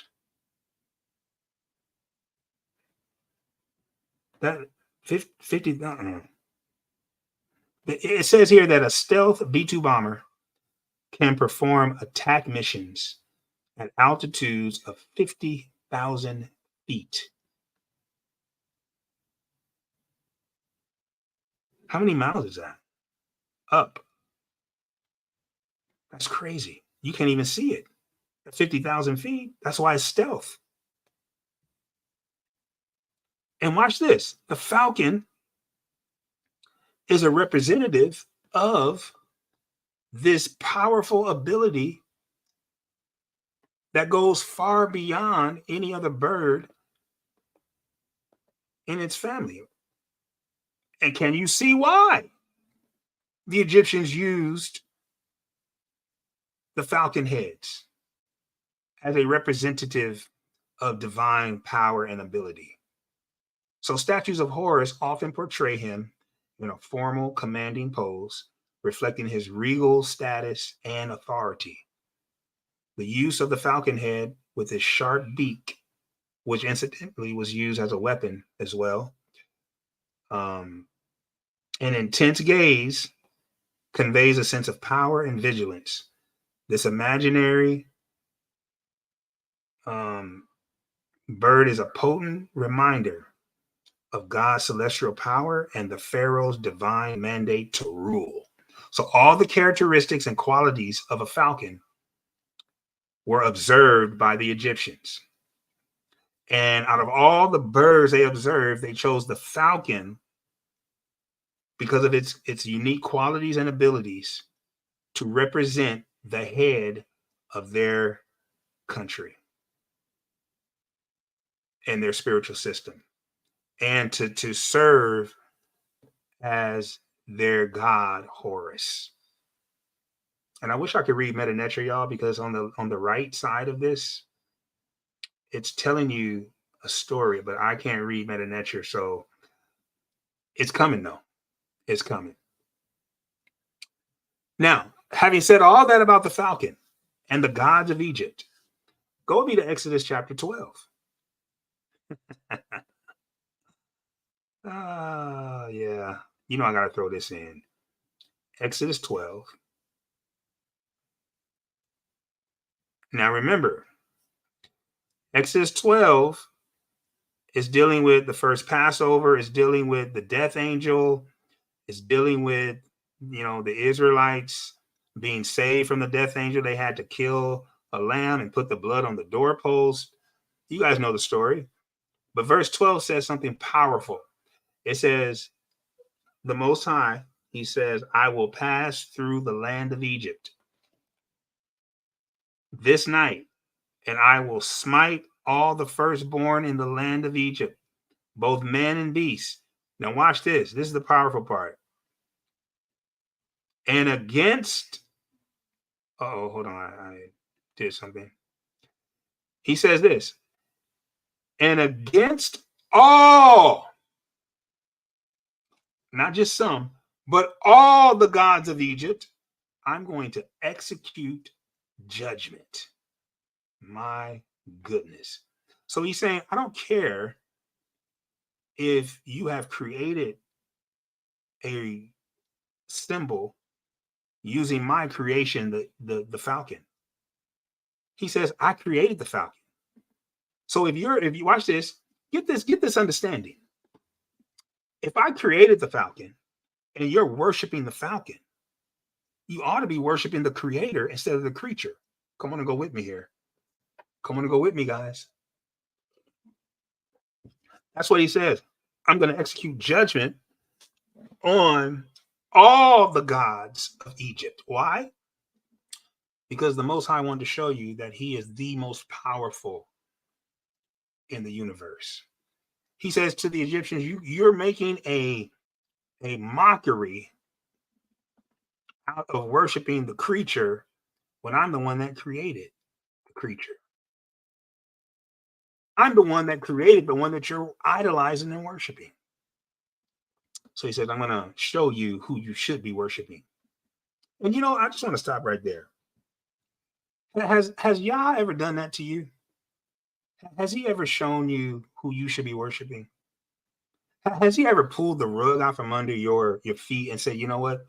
Someplace you placed your trust in this, you placed your trust in that, but ultimately, you got to come home, baby. You got to come home, Bubba. You got to come. I'm running back to you, Abba Yah. You got to come home. And see, he'll wait for you. He'll wait, but guess what? He ain't gonna wait forever. Because just like he waited for the Egyptians, and they refused to turn, and he executed judgment on them, what makes you think you're going to be exempt if you don't turn? And now it's one thing for you to have judgment executed and you know nothing about the Most High. But when you know and you still reject, it's going to be a hard fall. It's going to be hard.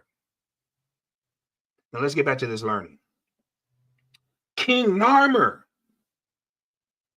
See, I had to go through all of that about the falcon, this, that, and the other, this, that, and the third, to get to this point to show you that King Narmer is considered the first king to unify, or the first pharaoh, to unify Upper and Lower Egypt under his rule around 3100 BC. Under one rule. Not having someone ruling over Upper and someone ruling over Lower. No. One ruler to unify and to rule over Upper and Northern Egypt, Upper and Lower Egypt. Okay, so you can see in this picture a little bit better. So you see where Cush is in this, blotted out print under empire, the word empire. And then you can even see, I don't know if you can see that, but Upper Egypt is by Cush. Okay. I'm not sure if you can see it. The Lower Egypt is by the word Egyptian. Okay, going up toward the Mediterranean Sea. That's Lower Egypt. Upper Egypt is in the south down here by Ethiopia, or what we call Cush. Okay, so you see how this river flows around Cush. Okay. This is very interesting. And so Narmer, again, who is from Cush, remember Cush begot Nimrod. Oh, I haven't shown you yet. But I'm getting to it. My premise and my claim was that Narmer and Nimrod are the same individual. Okay, we're gonna get to that. So what is the connection though? So now what I want you to do, you should have all this information about Narmer on the left side of your chart. You should have all this information about Narmer. Okay. Now I want you to draw another line under the information you wrote about Narmer. Draw another line. And you're going to write Osiris. I don't even know if you'll be able to see this. Here, let me do it in another color. Oh, yeah, you're going to see this one. Yep. So you're going to draw another line.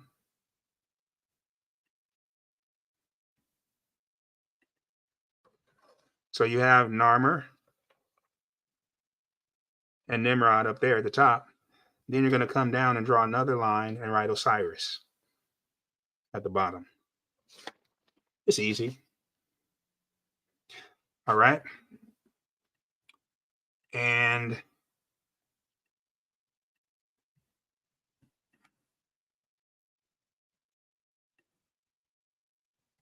okay, so I see, hold on.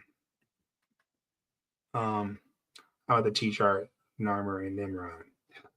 Okay, we're gonna get to that. I'm gonna show you something. Okay, okay. Oh yes, you're ahead of me. I love that. Okay, so what you can do, but see, I haven't proven it yet, so I didn't want to throw it up there. However, since you're asking for it,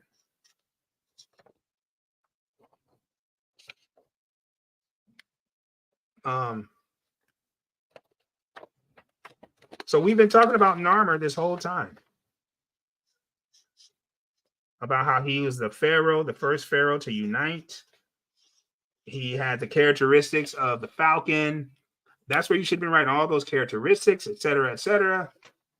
But now what we're going to look at is Osiris. There's a connection between Osiris and Narmer. That's why I wrote him on the same side as Narmer. All right.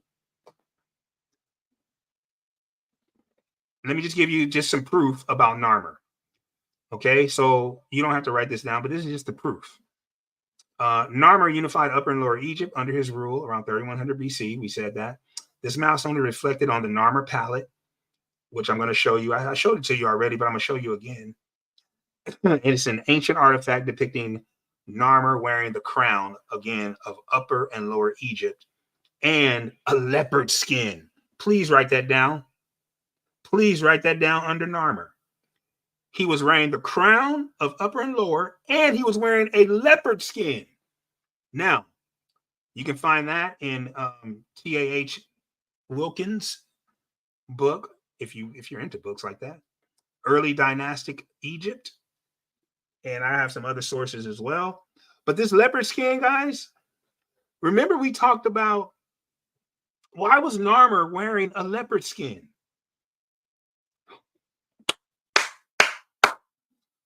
Why was Narmer wearing a leopard skin? Can I share something with you?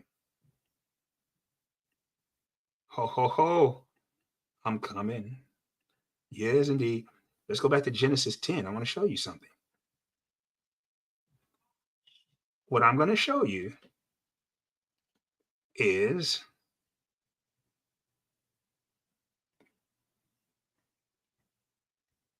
let me show you this in verse 9. Remember we said that Nimrod was a mighty hunter? Guess what Nimrod hunted, y'all? And in this book that we're going to be getting to, it's going to reveal to us that Nimrod was a mighty hunter of leopards.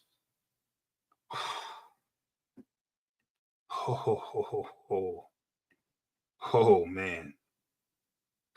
Oh, man. And in this book, Early Dynastic Egypt shares that information as well, along with Nimrod, the book I just showed you. Okay. Also, the Narmer palette shows captives from regions like Sinai, Canaan, and Palestine on the Narmer palette.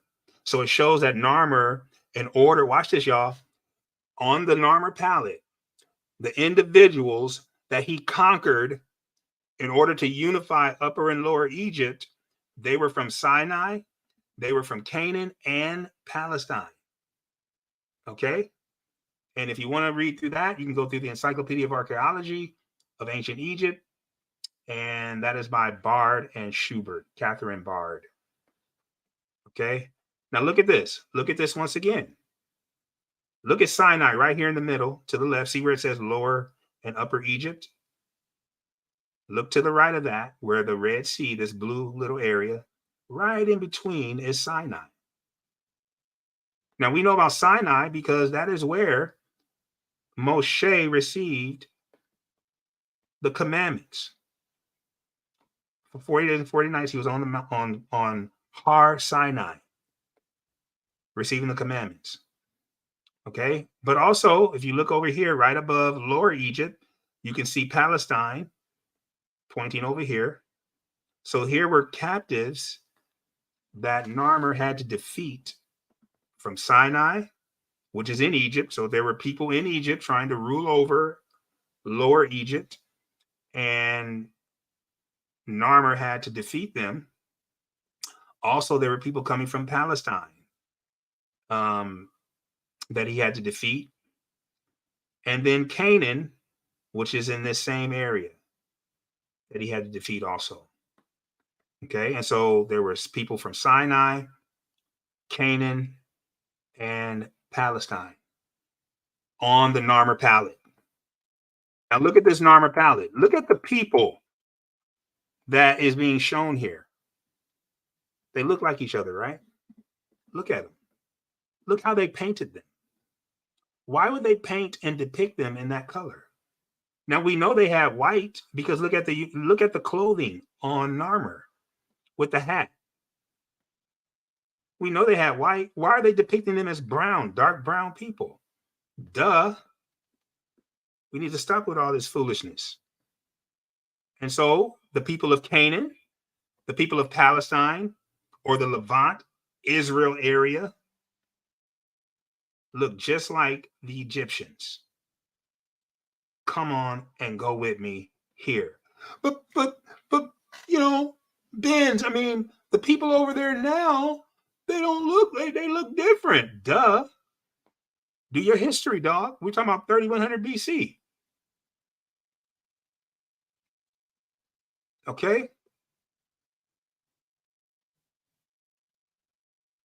So you can see the front side of the Narmer palette on the left and the back side of the Narmer palette on the right, all depicting Narmer's defeat of the Palestinians, the Canaanites, and people from Sinai to unify Upper and Lower Egypt.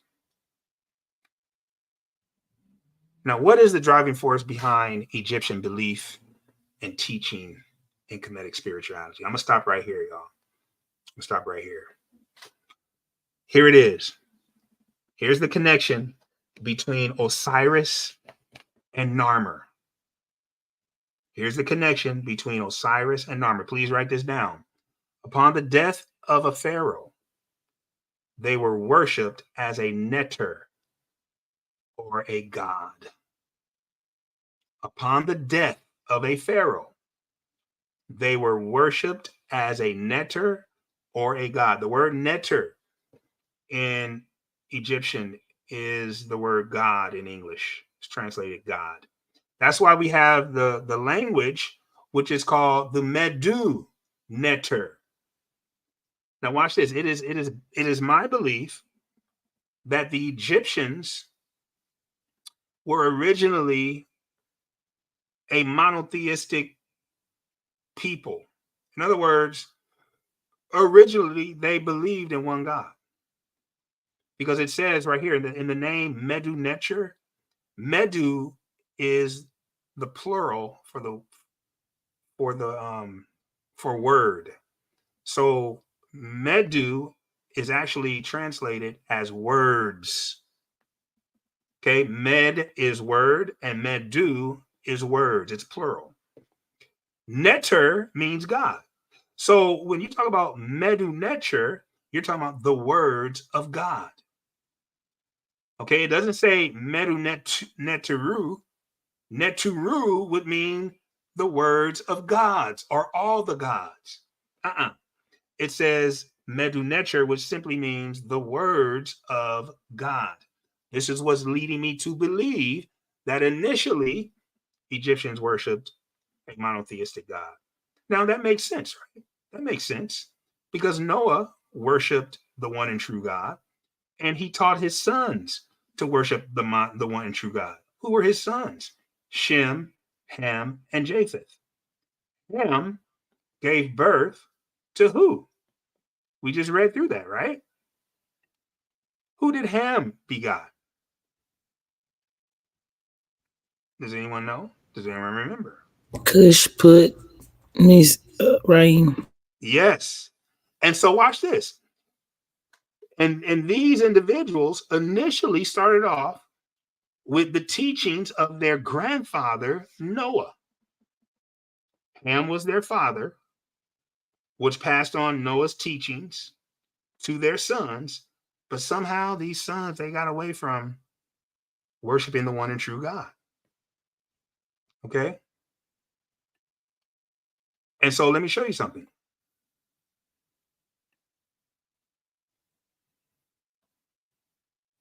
This is from Encyclopedia Britannica. It's a tertiary source.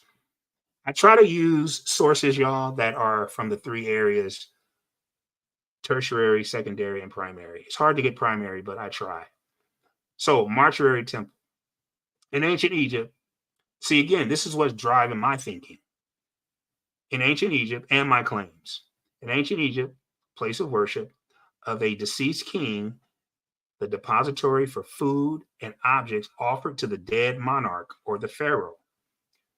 In the Old and Middle Kingdoms, the mortuary temple usually adjoined the pyramid and had an open pillared court, storerooms, 5 elongated shrines, and chapel containing a false door. An offering table in the chapel, priests performed the daily funerary rites and presented the offering to the dead king's Ka. Now, the Ka is the true essence that lives on in Egyptian spirituality. Okay, it's called the protective spirit. In the New Kingdom, the kings were buried in rock-cut tombs, but separate mortuary temples continued to be built nearby. All were provided with a staff of priests and assured of supplies through the endowment of the estates and lands to ensure religious service and offering in perpetuity. Okay. And so we could see that in this particular article, it's saying that these kings or pharaohs were buried with all kinds of things that they would need to rule in the afterlife. Okay. Now, let me show you one more source. Hold on. Let me show you one more. Okay.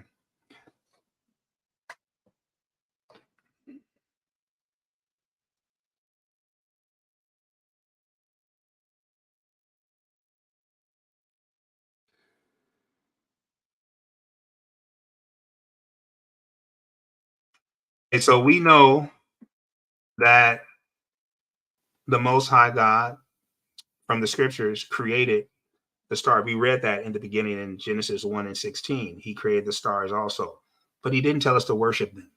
However, as I just mentioned, the Egyptians started off as monotheistic, but then they devolved into polytheistic. That means worshiping many gods.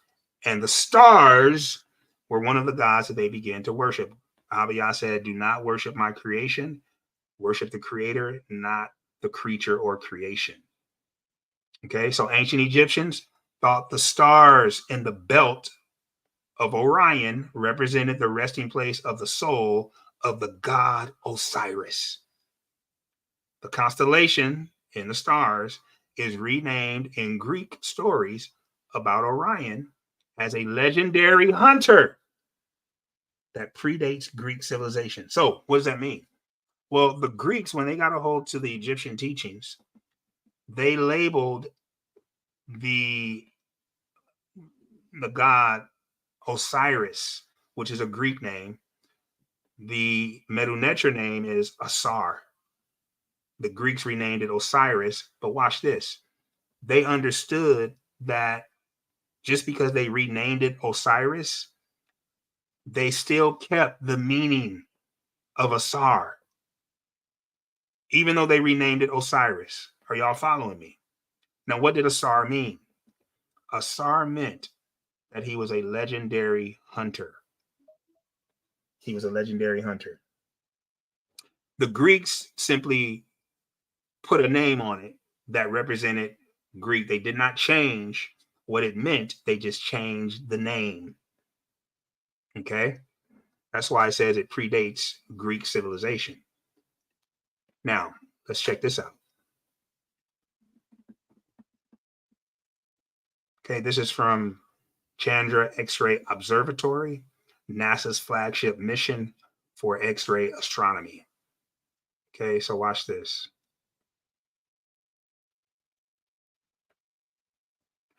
Okay, so the story behind the name, the pattern in the constellation Orion. Again, Yah created the stars, y'all, for a purpose. There's a reason why they are designed the way they are. But he did not create them to be worshipped. They're to give light upon the earth and for his glory. And so the pattern in the constellation Orion was recognized as a human figure by many ancient cultures. Orion's position on the celestial equator makes it visible all over the planet. You can see it even from here. Ancient Indians saw the figure as a king who had been shot by an arrow, represented by the stars in Orion's belt. Ancient Egyptians, watch this. Ancient Egyptians, can y'all see that? Ancient Egyptians thought the stars in the belt represented the resting place of the soul of the god Osiris.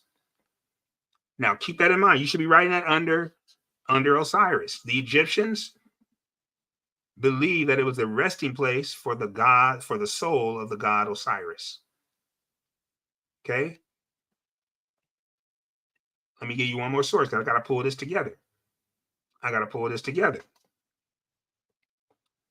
All right? And so in 2287 BC, in the pyramid text, which I have a copy of, Osiris is being associated with the Orion star constellation, the dying and rising pharaoh or hunter. Here we go. This is from the pyramid text, which is called the pyramid text. And let's get to it. It's in 442. This may be hard for y'all to see. Okay. Sarcophagus chamber, west wall. The king becomes a star. What? Again, they're talking about Narmer becoming Osiris. Remember, when these pharaohs died, they believed that they were becoming gods. And Osiris, again, under the Greek name, and Narmer, sorry, not Narmer, but Asar under the Egyptian name, is a star that should be worshipped as a god. So listen to what it says. Truly, this great one has fallen on his side. He who is in Nedit was cast down. Your hand is grasped by Re. Remember I said it could be Re or Ra, which is the sun god. Your head is raised by the two Eneds. Lo, he has come as Orion. Lo, Osiris has come as Orion, Lord of wine and the wag feast. Good one, said his mother. Air, said his father. Conceived of sky, born of dusk. Sky conceived you and Orion. Dusk gave birth to you and Orion. Who lives by the God's command. You shall live. You shall rise with Orion in the eastern sky. You shall set with Orion in the western sky. Your third is Sothis, pure of thrones. She is your guide on sky's good paths in the fields of rushes. Now, this particular text in the pyramid text is referring to this great one that has fallen, which is Narmer. It's referring to Narmer, y'all. Now let me bring it home. With this. The constellation Orion predates Greek mythology by thousands of years and was or it has origins in ancient Egypt. I just said that. The Greeks added their cultural spin by renaming it after their mythical hunter Osiris. Watch this. Okay. This is from Astronomy Trek. It says Orion constellation myths of Sumer, Babylon, and Egypt. So this is Narmer, and in front of him is a leopard.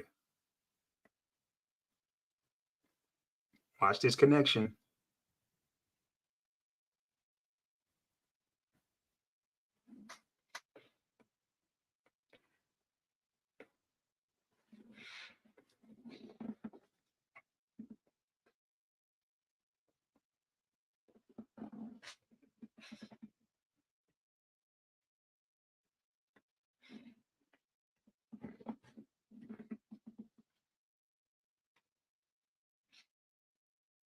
Hold on, where did I?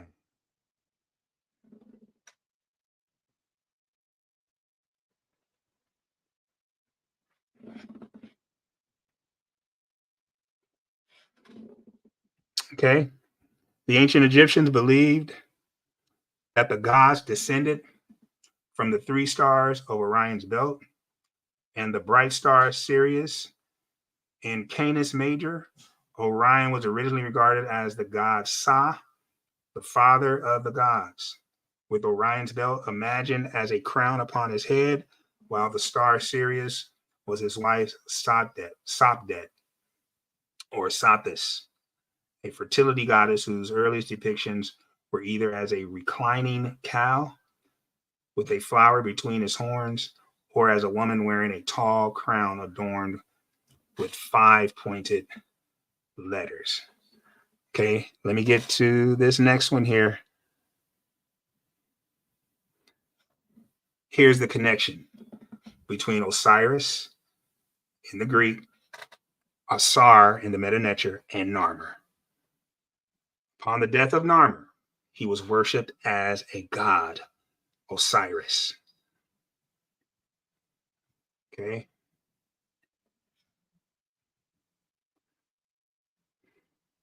So this was from Harvard University, a talk they had about a year and a half ago, the living dead in ancient Egypt.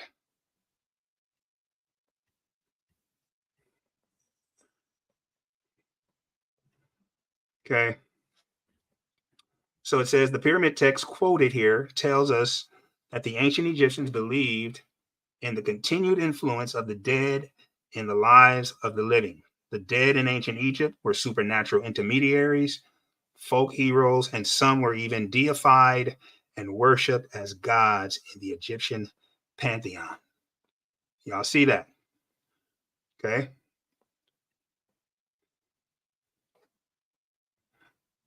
One more source.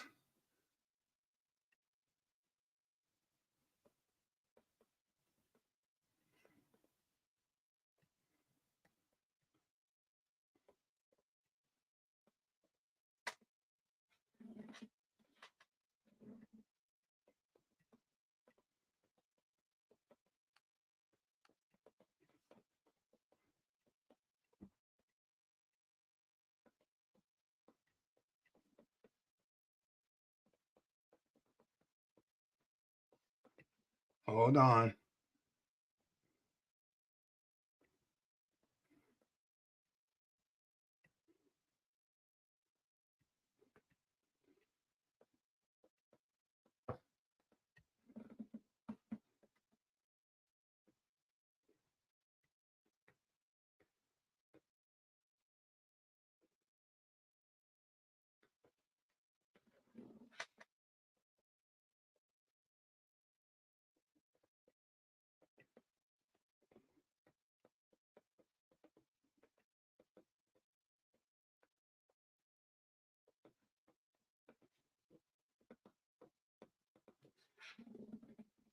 Hold on, y'all.